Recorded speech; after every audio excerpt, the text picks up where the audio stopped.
de la declaración jurada anual, o en todo caso que se acredite el pago de la retención de segunda, de cuarta o de quinta. Cuando el auditor verifique que estas condiciones no se han cumplido, pues sencillamente esos gastos no van a ser reducibles contablemente, y su registro, por ejemplo, de intereses, una provisión de intereses 67, 40, 46, afectándolo obviamente a la utilidad de ejercicio. Lo que la ley me exige para que ese gasto 67 sea deducible es que se acredite el pago de la obligación como máximo al vencimiento de la DJ. Si es una obligación correspondiente a la declaración jurada del año 2009, su plazo de vencimiento, como ustedes saben, era la última semana de marzo y la primera de abril del 2010, entonces hasta esa fecha esa obligación tenía que haber sido cancelada. Si no ha sido cancelada la obligación, lo que va a hacer el auditor cuando en el proceso de verificación compruebe que no se cumplió con este requerimiento, lo que va a hacer es adicionar a la utilidad declarada por el contribuyente, levantando obviamente la base de cálculo del impuesto a la renta.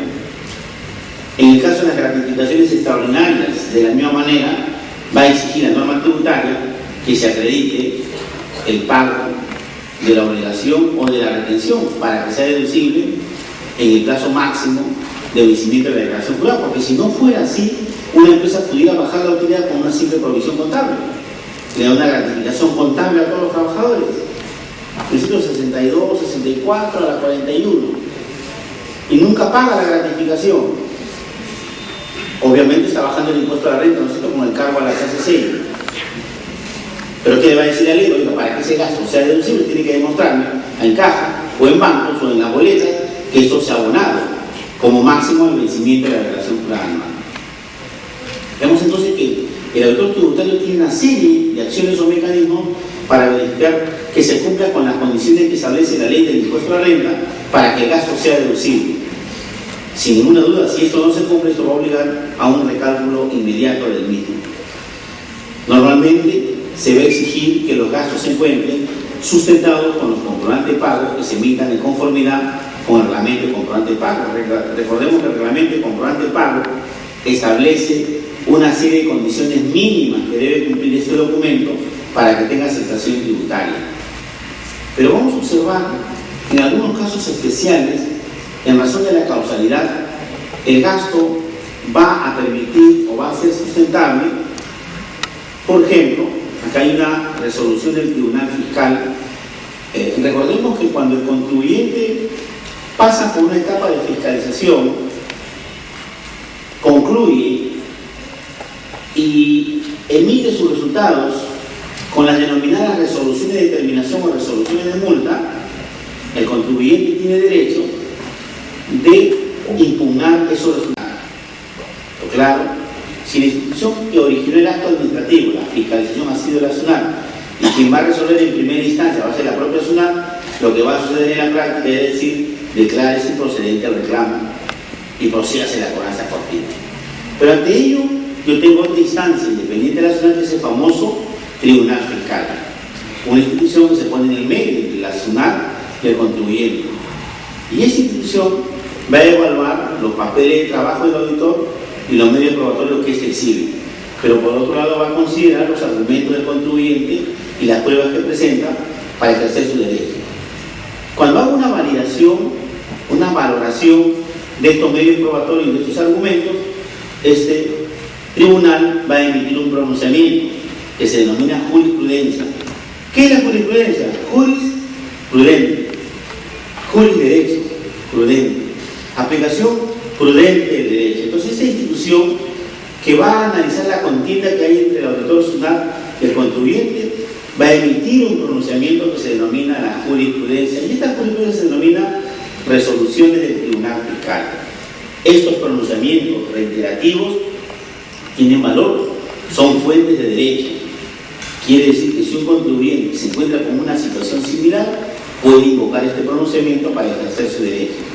¿No es cierto? Por ejemplo, me revisaron los gastos de personal. Esta empresa se dedica a facilitar los estudios de educación continua de sus trabajadores. Lo que ocurre que en esta compañía, la empresa asumió los gastos de maestría del gerente de ventas. Vino el auditor y dijo, oiga, usted solamente ha reconocido los estudios de maestría de una sola persona.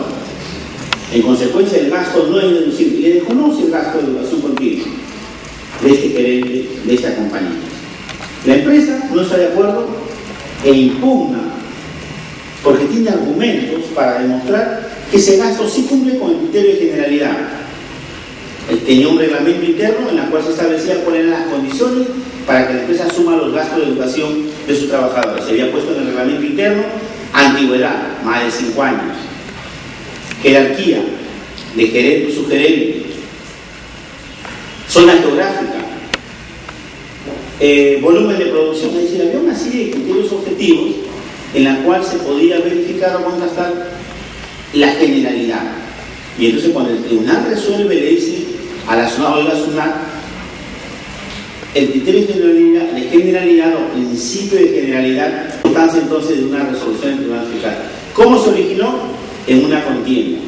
El autor concluyó su labor, el contente no estuvo de acuerdo, impugnó, se inició un proceso contencioso tributario. Cuando se resolvió en la última instancia, el tribunal fiscal emitió una jurisprudencia que se denomina RTF. ¿Qué dijo que esta RTF el tribunal fiscal?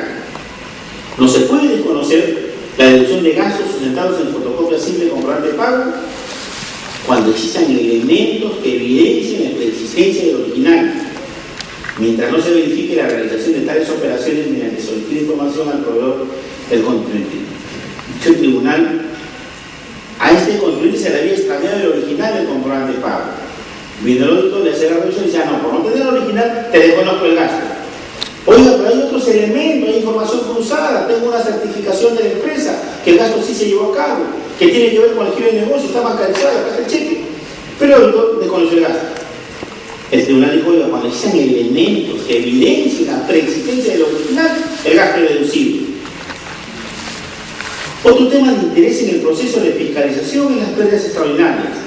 Claro, porque esto tiene impacto en el cálculo del impuesto a la renta, cargo a la 66, bajo la utilidad, dejo de pagar el impuesto a la renta, que se haya cumplido con las condiciones que establece la ley. En principio, la norma tributaria del artículo 37 va a señalar que las pérdidas extraordinarias, por caso fortuito, fuerza mayor, inclusive por caso de delito o dependiendo de terceros, son gastos deducibles para efecto del impuesto a la renta. Pero claro, siempre y cuando no se encuentre cubierto por seguro. O sea, la ley me dice, oiga, las pérdidas extraordinarias son deducibles para efecto del impuesto a la renta, pero en tanto no se encuentre cubierto por seguro. Pero también la ley tiene cuidado en decir, no, oiga, para aceptarte la pérdida extraordinaria como gasto, se tiene que probar judicialmente el hecho delictuoso o en todo caso acreditar la inutilidad de la acción judicial. O sea, no basta que exista la denuncia policial para yo respaldar un registro contable de cargo a la 66 respecto a la pérdida extraordinaria. La ley me va a exigir, para que esto sea deducible para efecto del impuesto a la renta, y obviamente en un proceso de fiscalización el autor me va a exigir la resolución judicial. Por ejemplo, hace un momento discutíamos el caso de esta empresa que tiene en su contrato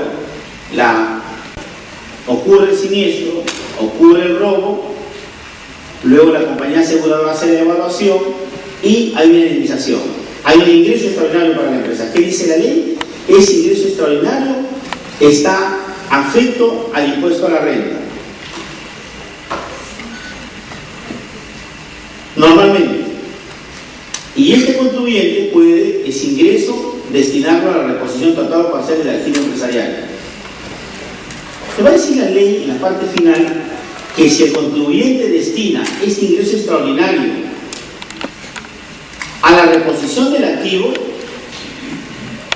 ese ingreso estará libre del impuesto a la renta. Fíjense el detalle.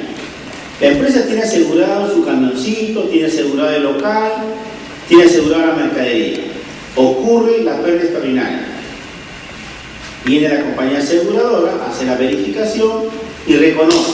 Y entonces contablemente tenemos un ingreso extraordinario.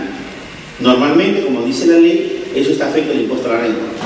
Debe formar parte de los pagos a cuenta del impuesto a la renta y debemos también pagar al cierre del año el impuesto que corresponde.